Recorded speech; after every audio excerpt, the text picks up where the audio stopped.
वैसे तो हमारा मन किसी से खराब नहीं, कोई किसी से भी खराब नहीं। अब आपका मन खराब हो जाए तो क्या हो। लेकिन हाँ, ये नए नए लोग आते हैं तो क्या चाहते हैं कि भाई कोई जगह मिल जाए, क्या चाहते हैं कि भाई चलो गंगा स्नान करेंगे, थोड़ा बहुत पानी मिल जाए, चलो वहां 2 4 5 दिन 10 दिन रहेंगे। तो असल में चाहते हैं कि भाई दूर से आए हो तो आपको थोड़ा बहुत एक दूसरे की सेवा, वो आपकी सेवा करेंगे। आप ये नहीं है कि आप ये समझते हो मैं यही रहने वाला ही मैं सेवा करूंगा, नहीं, वो जो आए हैं वो भी आपकी सेवा करेंगे, लेकिन जरा उनको बैठ तो जाने दीजिए। आप बैठने नहीं दोगे उनको तो आपको क्या इसका बोध होगा कि ये क्या करते हैं और हम क्या करते हैं। तो आपकी सेवा भी पता चल जाएगी और इनकी सेवा का भी अनुभव हो जाएगा, तो दोनों की सेवा मिल जाएगी। उसी में हो जाता है मोहब्बत प्यार। अगर ये मोहब्बत प्यार न होता तो ये आपको रूप दिखाई नहीं देता। तो कोई बात तो जरूर है, कोई चीज है तभी तो ये बात देखने को मिल रही है। तो ये देखो अभी चले आ रहे हैं, अभी तो बेचारे तांता लगा हुआ आ रहे, जगह खोज रहे, सामान कहाँ रखे, तो आप लोग मदद कीजिए। इन बेचारों को कहाँ मालूम है कि कौन सी काली सड़क है, कौन सी मतलब है कि संगम की सड़क है, कौन महावीर की सड़क, कौन किले की सड़क है। तो थोड़ा बहुत आप इनको बता दीजिए कि भाई इस सड़क पर चले जाओ, इस सड़क पर चले जाओ, तो ये अपनी जगह पहुंच जाएंगे और वहां अपना बिस्तर बोरी बिस्तर रख लेंगे। तो फिर उसके बाद में ठहर करके तब एक दूसरे का संगम होगा, समागम होगा। पहले तो सब लोग एक दूसरे की मदद एक दूसरे की सेवा करो। असल में ये थोड़े दिन का हालात, इसको कहते हैं क्षणिक आनंद। अभी तो तुम दुख में फंसे हुए रो रहे हो, चिल्ला रहे हो, परेशान हो, तुम सोचते हो कि दवा से ठीक हो जाएंगे, हमको सुख मिल जाएगा, आराम मिल जाएगा। तो कहोगे हमने आपको धन से मिल जाएगा, उससे भी मिलने वाला है ही नहीं। कहोगे मकान से मिल जाएगा, कुछ नहीं, बाल बच्चों से मिल जाएगा, इनसे मिलेगा, उनसे विद्या। अगर मिल गया होता तो फिर लोग क्या चिल्ला पड़ते कि हमको मिल गया। राज करने वाले, कोई सेठ साहूकार, कोई खेती वाले, अगर इनको कुछ मिलते सब चिल्लाते, लेकिन वो कहते इसमें है ही नहीं। जब इसमें आनंद है ही नहीं, इसमें सुख है ही नहीं है, इसमें आराम ही नहीं, सुबह से लेकर शाम तक परेशानी। तो मेहनत तो आपने की है सारी थी, लेकिन उसका फल आपको कुछ नहीं मिला। क्यों? कि आपने उस मेहनत का दुरुपयोग किया। अगर सदुपयोग कर लेते तब तो आपको क्षणिक आराम, आपको क्षणिक आनंद मिल जाता, लेकिन आपने उसका सदुपयोग नहीं किया, दुरुपयोग कर लिया। तो इसलिए सबको दुख है। कोई आदमी ऐसा नहीं है जिसको बेचैनी ना हो, लेकिन अब यह है कि वो महात्मा फकीर मिले तभी तो हो सकता है, ऐसे नहीं होगा। तो ये मनुष्य रूपी मंदिर में दोनों आंखों के बीचों बीच ये जीवात्मा बैठी है और उसमें तीसरी आंख है। कैसे आप नकार सकते हैं कि तीसरी आंख नहीं है? अगर नहीं होती तो रामायण झूठी हो जाएगी। ये जो और किताबें धार्मिक है वो फकीर महात्माओं की सब झूठी हो जाएंगी, लेकिन वो तो चीज है। जब है चीज तो फिर यह है कि आपको भी मिल सकती है। ऐसा क्यों कहो कि हमको नहीं मिलेगी?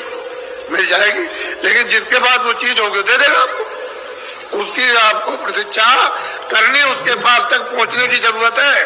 उसके पास तक पहुंच गए तो चीज मिलेगी, जिसके पास जो चीज होगी वही देगा। इसलिए आप लोग दूर दूर से चल करके आए और चले आ रहे हैं, और ये निरंतरता था आज और कल दोनों दिन पूरा लगा रहेगा। इसको ऐसा मत समझिए ये महामानव कुंभ लगने जा रहा। हम आपको इसी मैदान में आपकी दृष्टि के सामने दिखा देंगे कि ये बता देंगे कि ये पुल से लेकर और यहाँ तक कोई जगह नहीं रह गई। ये इसको आप ध्यान में रखिए, आपके सामने ये चीज आ जाएगी। और मुझको देखिए, मुझे तो कोई घमंड नहीं, मैं तो आपका सेवा हूं, हमें सस्ते झुकाता नहीं।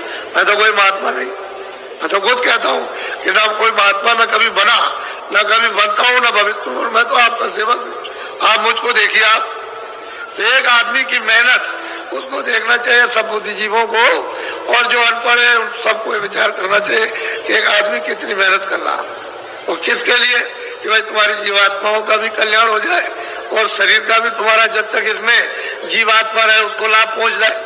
तो आप शरीर का भी लाभ नहीं और जीवात्मा तो खड्डे में जा ही रही। तो चारों खानों में सीधी उसका रास्ता आपने खोल लिया, सीधी नरकों में जा रही है। तो आपने नरक देखे? आपको तो पता भी नहीं, मालूम ही नहीं नरकों में आपको क्या होगा। लेकिन किताबें जिन्होंने देखा वो झूठी नहीं है, वो अपनी जगह पर उन्होंने जो कुछ देखा वो किताबों में लिख दिया, लेकिन देखने वाले के पास आप नहीं पहुंचे जो आपको बता देता कि देखो ठीक है ये असल चीज है, सब चीजें हैं। तो स्वर्ग के दरवाजे में बैठे हो, उधर तो उसका नाका है, इधर मतलब उसकी ये इधर की सीमा, तो दोनों के दरमियान में जीवात्मा बैठी हुई है। और कूड़ा कचरा गंदगी को जल्दी से जल्दी हटाओ, तो पहले तो शुद्धि करो इसकी, शरीर की शुद्धि। आज अभी आपको आदेश मिल जाएगा, वहां चलो, वहां स्नान करो और गंगा जी देवी जी के सामने ये प्रार्थना करो आप कि आज से हम सदा जो बाकी शेष जीवन हमारा जाएगा वो शाकाहारी होगा, शाकाहारी। ये प्रार्थना गंगा जी में आज से आपको करना है, तब तो आपके मानसिक यानी मतलब है कि वो फल आपको ये प्राप्त हो, आध्यात्मिक फल प्राप्त हो जाए। आप अगर इसका उल्लंघन करोगे तो बच्चा कैसे काम हो जाएगा? उसी उल्लंघन की वजह से तो ये दशा हो रही कि कितने युग और कितने कल्प अनगिनत बीत गए, तब से यहाँ बराबर तुम मतलब मार खा रहे हो। कोई तुम्हारी रक्षा, कोई हिफाजत, कोई संभाल करता, कुछ नहीं, कोई किसी का पूछने वाला नहीं। चाहे जैसे भी काटे जाओ, पीटे जाओ, मारे जाओ, चाहे उधेड़े जाओ, कुछ किया जाए, लेकिन कुछ नहीं है, कौन सुनने वाला? पहले सोच लो आप। अभी मैं आपको सब समझा लूंगा और सब कुछ करा लूंगा, घबराने की जरूरत नहीं है। तो अभी वहां जब आदेश मिल जाएगा तो वहां पर जाना, स्नान करो और वहां नहाते रहो, देवी जी की तरफ देखते रहो और देखते रहो। कहा तो बस अब हम आपसे शाकाहारी, आपने स्नान करते हैं और अब हमारा जीवन शाकाहारी अब शेष जाएगा। शाकाहारी जीवन, अनाज है, सब्जी है, फल है, दूध है, घी है, मक्खन है, अच्छे कपड़े हैं, अच्छा मकान, इन सब चीजों को सेवन करो इस शरीर के लिए, क्योंकि शरीर तो तुम्हारा है नहीं, ये तो किराए का मकान है, ये आपका तो है नहीं है। जो आप गरुड़ करते हो कि मेरा, आपका ये नहीं है। आप तो दूसरे के मकान में थोड़े दिन के लिए रखे गए हो और उसने कहा देखो मेरे मकान को यानी मतलब सुरक्षित रखना, तोड़ना फोड़ना नहीं, अंधा बहरा लूला लगड़ा मत करना, तुम रोगी इसको मत करना, स्वस्थ रखना, तो इसको खाना भी दो, कपड़े भी दो, दवा भी दो, सब कुछ दो, इसको निरोगी रखो और इसमें जो जीवात्मा बैठे उसे जगा लो, इसी के द्वारा उसको पहुंचा दो अपने घर में, अपने देश में, अपने वतन में, अपने प्रभु के पास, वहां पहुंचा दीजिए। तो तुमने आपने रामायण में सुना लिखा है कि एक अनिया नामा सच्चिदानंद प्रभु धामा, वो तो मतलब ये वो है। तो आप रामायण को भी नहीं समझ पाते हो, तो बताओ कैसे, फिर कैसे आप समझोगे? उसके लिए आप बहुत विचार के साथ, नामदान तो आपको मैं दूंगा, रास्ता तो बताऊंगा, मैं तो उसी के लिए आया हूँ। मुझे तो मतलब एक कोई बात छुपा करके मैं तो सोचता हूँ कि भाई जो कुछ आपको चलते चलाते मिल जाए, क्योंकि मेरा भी तो किराए का मकान है, मुझे भी तो खाली करना, तो आपको कुछ ना कुछ मिल जाए तो अच्छा ही है। गुरु महाराज तो ये आदेश दे के गए थे कि जो चीज दी है उसको रखना नहीं, दूसरों को दे देना, लोगों की जीवों के फायदे में आ जाए। तो मुझे तो वो पालन करना है कि उसका उल्लंघन करना। अब यह है कि कोई ले सकता, कोई नहीं ले सकता, वो तो मतलब ये कि उसके ऊपर निर्भर है, क्योंकि उसकी स्वतंत्रता है, उसको आजादी मिली है कि ले ले, उसको आजादी मिली फेंक दे, ये तो उसके ऊपर है। तो सब तरह का अधिकार आपको लोक में कर्म करने का मिल गया है, आप उसका उल्लंघन मत करो। जिसके देश में रहो उसके नियम के अनुकूल यानी चलो तब छूट जाओगे, जेल खाने से बाहर हो जाओगे, और नियम के विरुद्ध चलोगे तो मतलब है कि फिर आप सजा मिल जाएगी, उसकी सजा अलग है। यहाँ का नियम तोड़ो तो यहाँ की सजा मिल जाती है, 5 साल की, 2 साल की, 1 साल की, 10 साल की, ज्यादा गलती करो तो फांसी हो जाती है। तो असल में नियम का उल्लंघन ही करने पर, अरे भाई उल्लंघन की तो कानून है, उसी के लिए कोर्ट कचहरी है कि आपने ये बुरा काम किया, आप ऐसा मत करो, उसकी सजा दी जाती। माफी मांग लो कि नहीं करेंगे तब तो ठीक है, लेकिन करोगे उसी के लिए कि तुम्हारी आदत, तुम्हारा स्वभाव छूट जाए, उसी के लिए सत्यता, सेवा के लिए, प्रेम के लिए, सत्यता के लिए, इसके लिए तो कोई कठिनाई न कभी हुई न कभी होगी। कोर्ट कचहरी तो बुरे काम के लिए, अच्छे काम के लिए कभी भी नहीं। तो आप लोग मनुष्य जीवन को आप सार्थक बनाओ। तो पहले तो मैं एक भजन कराऊंगा, क्योंकि मेरा काम तो भजन कराने का, असली काम दोनों काम ले लेना, कि ये भी शरीर के लिए भी लेना और भजन भी कराना। और उधर में त्रिवेणी संगम पर भेजूंगा, मेरी बातों को अच्छी तरह से ये जिस घाट पर आप आए हो उस पर वो बैठे हुए, मल्लाह भी बैठे, पंडित भी बैठे।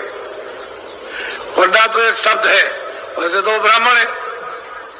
वो बैठे हुए, वो मेहनत करते, दिन भर बैठे रहते, मेहनत करते, सामान को रखाते, आपको मतलब है चंदन ये वो सब कुछ देते हैं, और मतलब ये है कि जगाते रहते हैं। तो आप मतलब मल्लाह नाव ले जाते हैं, ले आते हैं बरसात में, तो आगे दिन की उतराई तो थोड़ा बहुत हम दो भी देते हैं। क्या बात है? अरे भाई रास्ते में तांगे में बैठोगे, इसमें बैठोगे तो थोड़ा बहुत उसको भी कि भाई मेहनत की, चलो भाई तुम्हारी मेहनत है। तो सब जगह अपनी अपनी मेहनत है। वो मेहनत का, रेल में बस में आते हो तो मतलब देकर आते हो, भाई वो भी मेहनत है। वो भी मतलब है कि चलेगा, टूटेगा फूटेगा, ठीक हो जाएगा। तो हर जगह अपनी अपनी जगह मेहनत है। तो सबकी मेहनत दे दो तो जल्दी निकल जाओ, जल्दी काम हो जाए।